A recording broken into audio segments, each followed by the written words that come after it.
Oke, sekarang kita masuk ke chapter 4. Chapter 4 yaitu membahas mengenai likuidasi ya. Likuidasi persekutuan, bukan corporate. Yang masuk likuidasi persekutuan, nanti likuidasi ada terbagi dua nih. Yang pertama simple liquidation, yang kedua adalah installment. Itu installment liquidation. Nah, nanti video ini akan terbagi menjadi 3 mungkin ya. 3 atau 2 ya.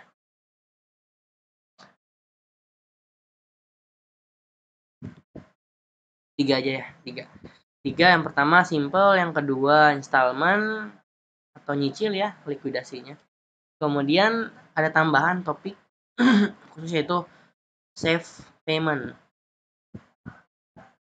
Ya, jadi schedule safe payment, bagaimana membayar ketika menggunakan likuidasi installment, bagaimana penerapan membayarnya agar aman gitu ya. Gitu. Oke, untuk video yang pertama kita akan membahas mengenai simple dulu nih, simple liquidation. Oke ya. Nah, ini case-nya. Ini adalah contoh kasusnya. Nah, misal nih contoh kasusnya seperti ini. Kayaknya lebih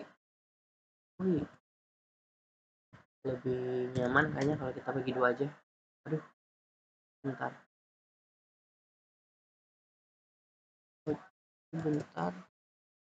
Kita bagi dua aja ini.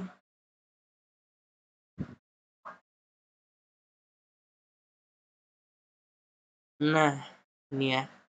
Kita bagi dua.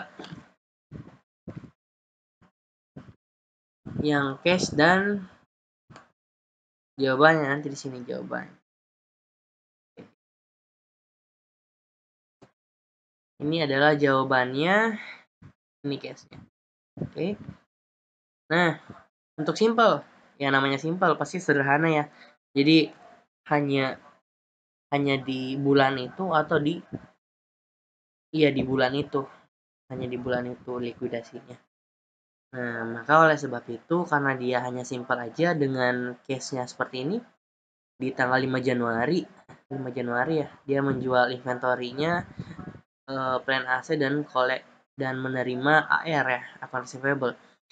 Yang pertama tanggal 5 Januari dia menjual inventory-nya itu seharga 25, sedangkan nilai bukunya 30. Rugi ya, rugi. Otomatis bagaimana jurnalnya? Seperti ini.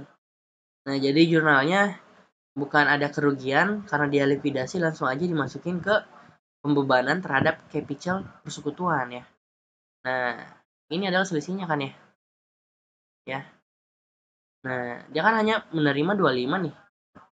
Harga jualnya cuma 25, ternyata nilai bukunya 30, selisihnya ya rugi ya, rugi. Langsung dialokasikan secara proporsional kepada A dan B. Nah, si A ini punya 70 nih, berarti 70% dikurang selisihnya berapa? 5.000 ya. 70% kali 5.000 berapa? 3.500. Sama. B juga ini 30% ya, gitu. 5.000 kali 30%, 1.500 gitu. Kemudian kasus yang kedua plan aset. Plan asetnya dijualnya 30.000 nih. Nilai bukunya 40, rugi 10.000. Nah, ya kan? Nilai 30 jual nilai bukunya 40, ruginya 10.000. Pembagiannya proporsional aja. 70% kali 70% kita kali dengan 10.000 berapa? 7.000. 30% kita kali 10.000 berapa? 3.000. Ya, kemudian dia bukan menjual ya. Dia menerima AR nih 22.000. Nah, tapi ternyata yang nilai bukunya 30.000, rugi ya? Rugi 8.000. Gitu. Balik lagi selisihnya proporsional. A ini 70%, makanya 5.600, dan B-nya ini 30%, makanya 2.400. Nah, setelah itu apa? Setelah itu pengalokasian. Ketika semua aset sudah dijual, maka langsung dialokasikan aja, distribusinya dari sini nih, dari likuidasi. Likuidasi itu kan penghentian operasional ya, bukan penghentian juga, tapi emang udah udah selesai gitu si perusahaannya, maka semua asetnya di liquid dan membayar semua kewajibannya. Oke, balik lagi kewajiban kita otomatis yang awal dulu nih, account payable untuk eksternal dulu, baru loan from A. Ternyata ada si persekutuan ngutang juga nih kepada sekutu ya, A, sekutu A. Nah, tapi sekutu apa dulu yang dulu dibayar? Sekutu eksternal dulu, jangan dulu sekutu A. Bukan, kreditor dulu, jangan dulu sekutu. Kalau ada dua kayak gini yang diprioritaskan adalah eksternal dulu, baru sekutu ya. Nah, berarti kita membayar dulu nih 40.000 kepada kreditor gitu, makanya jurnalnya ini. Setelah itu kita membayar ke utang ke sekutu A. Ya, makanya jurnalnya seperti ini. Setelah itu baru kita pembagian nih secara proporsional. Nanti selisihnya sisa uangnya dibagikan secara proporsional kepada A dan B. Seperti itu. Kenapa kayak gini? Padahal kan si A punya 70%. Kenapa kok cuma 8.900? Nah, mari kita lihat schedule likuidasinya. Ini dia schedule likuidasinya. Makanya kenapa sampai kecil gitu. Kita lihat satu persatu ya. Jadi untuk alokasi ini, mana? Kamera aja. Untuk alokasi pembayaran distribusi cash itu tuh enggak langsung dikaliin dengan sisa kas terus dikali proporsional 70.000, enggak gitu. Tapi dengan cara apa? Dengan cara melihat ini nih. Gitu. Jadi nanti ambil distribusinya di sini di bawah. Gitu, yang ini nih. Nah, ini acuan kita nih. Gitu, untuk menjurnal. Ya, bukan proporsional persennya. Gitu. Ini nanti include semua nih. Inventory kan? Oke, sebentar kita hapus dulu. Nah, ini adalah laporan likuidasinya. Oke, kita coba dari atas ya. Tadi kan penjualan ya, inventory. Nah, ini teman-teman harus bagi dua nih. Ada aset dan ada liabilitas. Ini batasnya. Ya. Jadi total dari ini dan total dari ini, kalau teman-teman benar, kalau balance itu benar ya. Tapi balance juga belum tentu benar, tapi benar udah tentu balance. Ya, Oke, awalnya kan ini ya, kita punya balance ini. Teman-teman bisa cocokkan. Kemudian kasusnya kita menjual nih 25.000 dan nilai bukunya hanya 30, ya udah berkurangnya 30 gitu. Nah, ini alokasinya intinya pemindahan jurnal aja sih ini. B-nya berkurang nih gitu.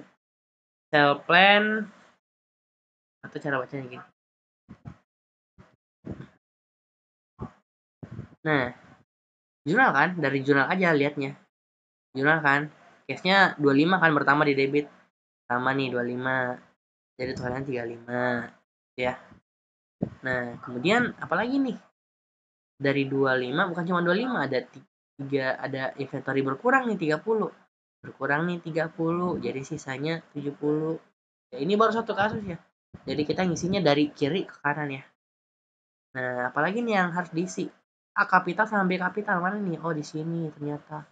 Dia di debit, kapital berkurang di debit, makanya dia berkurang 3.500. B juga 1.500. Nah, gitu juga dengan jurnal-jurnal ke bawahnya. Kecuali yang pembayaran cash. Pembayaran cash dia berpatokan ke sini. Ke sisanya. Ini kan udah payment loan nih. Nah, sisanya ternyata ini. Cash-nya 37. Benar ya?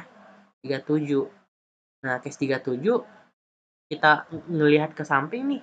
Lihat ke samping. 37. Oh, ternyata ketika cash-nya 37 proporsinya A-nya itu 8.900, B 28. Nah, inilah jadi patokan kita untuk jurnal. Berarti jurnalnya apa? A kapital, B kapital, A kapital berapa? 8.900, B kapital 28.100.